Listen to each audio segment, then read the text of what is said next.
یہ اگر ہم سمجھ جائیں نا کہ اللہ تعالیٰ ہمیں جس مشکل سے گزار رہے ہیں، نہیں آتی کوئی پریشانی اس وقت تک جب تک وہ بڑی پریشانی کو ٹالنے نہ آئی ہو۔ ایمان وسوسے کی نفی کرتا ہے، جتنا اے ایمان والوں مزید ایمان لے کے آؤ۔ یہ کیوں ہے؟ کیونکہ جب تک یہ لائف ہے نا، ٹرائلز آتے رہیں گے، مشکلات آتی رہیں گی، آسانی آتی رہے گی۔ جس نے اندھیرا نہیں دیکھا وہ روشنی کو کیسے دیکھ پائے گا؟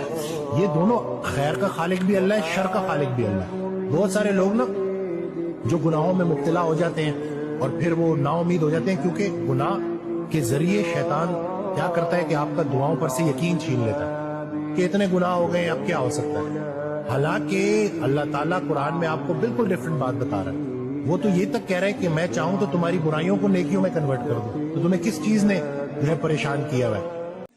کیا آپ کو پتا ہے کہ جب بھی کوئی مشکل وقت آئے تو آپ یہ 10 کلمات پڑھ لیں، انشاءاللہ تعالی اللہ کی فوری مدد آپ کو پہنچے گی، انشاءاللہ تعالی۔